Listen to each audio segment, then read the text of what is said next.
नमस्कार, मैं हूं विवेक और आप देख रहे हैं रिपब्लिक भारत की विशेष पेशकश महाराष्ट्र की विकास गाथा।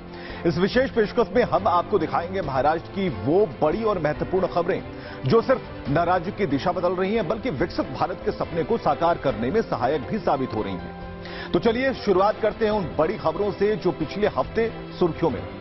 महाराष्ट्र सरकार ने डेटा सेंटर और सौर ऊर्जा क्षेत्र में राज्य को मजबूत करने के लिए 10 MOU पर हस्ताक्षर किए, जिससे राज्य में 42,000 करोड़ रुपए का निवेश आएगा और 28,000 से ज्यादा रोजगार सृजित होंगे। सौर पैनलों के उत्पादन के लिए जुपिटर इंटरनेशनल लिमिटेड के साथ 10,900 करोड़ रुपए के निवेश समझौते पर हस्ताक्षर किए गए, जिससे 8,308 नौकरियां पैदा होंगी।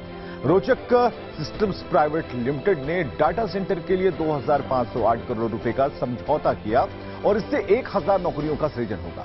डेटा सेंटर क्षेत्र के लिए रोविजन टेक हब प्राइवेट लिमिटेड के साथ 2,564 करोड़ रुपए का निवेश समझौता हुआ, जिससे 1,100 रोजगार सृजन होने का अनुमान है।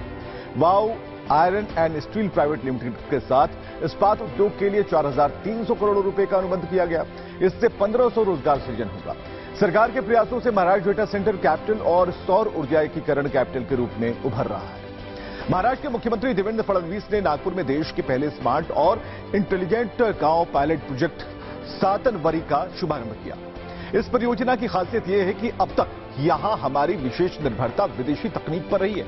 वहीं voice of Indian communication technology enterprises ने 24 भारतीय कंपनियों को एक मंच पर लाकर इस गांव का स्मार्ट मॉडल तैयार किया है। ये पहल न केवल तकनीकी आत्मनिर्भरता को नई दिशा देता है, बल्कि प्रधानमंत्री नरेंद्र मोदी के आत्मनिर्भर भारत के संकल्प को साकार भी करता है। सातनवरीचा हा यशस्वी प्रयोग बघून आम्ही असं ठरवलं आहे, पहिल्या टप्प्यामध्ये प्रत्येक तालुक्यात, नागपूरच्या नाही, नागपूरच्या तर करूच, पण महाराष्ट्राच्या प्रत्येक तालुक्यामध्ये 10 गावं ही आता स्मार्ट आणि इंटेलिजंट आम्ही करू। म्हणजे जवळपास 3,500 पेक्षा जास्त गावं ही या ठिकाणी आम्ही स्मार्ट आणि इंटेलिजंट करू आणि मग पुढच्या टप्प्यात सगळीच गावं आम्हाला ती करायची आहे।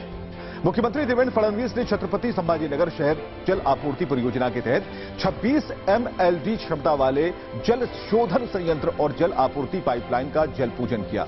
ये महत्वाकांक्षी परियोजना 25 से 30 वर्षों तक अनुमानित जनसंख्या वृद्धि और जल आवश्यकता को पूरा करने में सहायक सिद्ध होगी।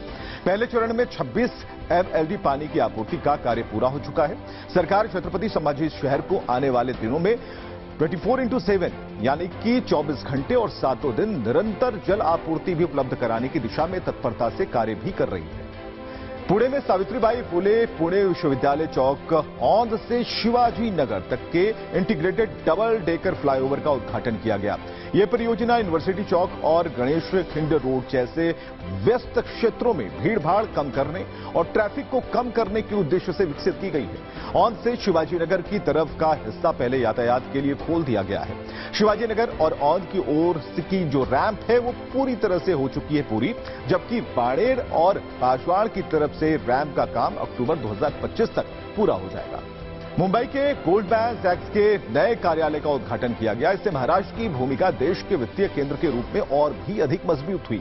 विश्व की अग्रणी वित्तीय संस्थाओं की उपलब्धि, राज्य के स्किल्ड वर्कफोर्स, स्ट्रांग मार्केट और इन्वेस्टमेंट फ्रेंडली एनवायरनमेंट का प्रमाण है।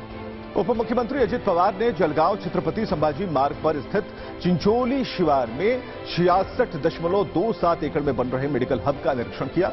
उन्होंने सरकारी मेडिकल कॉलेज और 650 बिस्तरों वाले अस्पताल इमारत की समीक्षा की। कॉलेज के 3D डिजाइन का अवलोकन कर गुणवत्ता से संबंधित सुधारों के निर्देश अधिकारियों को दिए। यह परियोजना जिले के नागरिकों को बेहतर स्वास्थ्य सुविधाएं उपलब्ध कराने और छात्रों को उत्कृष्ट चिकित्सा शिक्षा के अवसर प्रदान करने में महत्वपूर्ण साबित होने वाली है। लगातार हो रही मूसलाधार बारिश से मुंबई ठाणे जिले का जनजीवन प्रभावित हो गया है और इस दौरान उप मुख्यमंत्री एकनाथ शिंदे एक्शन मोड में नजर आए। उन्होंने मुंबई और ठाणे शहर के विभिन्न हिस्सों का दौरा किया और साथ ही शिंदे ने मीठी नदी किनारे की बस्तियां और विक्रोली पार्क साइट स्थित भूस्खलन प्रवण क्षेत्र का निरीक्षण किया और संबंधित अधिकारियों को आवश्यक दिशा निर्देश दिए। आज की विकास गाथा में हमने देखा कि कैसे महाराष्ट्र हर क्षेत्र में नई ऊर्जा के साथ आगे बढ़ रहा है। हर परियोजना, हर कदम एक समृद्ध, सशक्त और आधुनिक महाराष्ट्र की दिशा में बढ़ाया गया प्रयास है। अगले सप्ताह हम फिर लौटेंगे राज्य की प्रगति के नए अध्यायों और प्रेरणादायक कहानियों के साथ। तब तक के लिए जय महाराष्ट्र।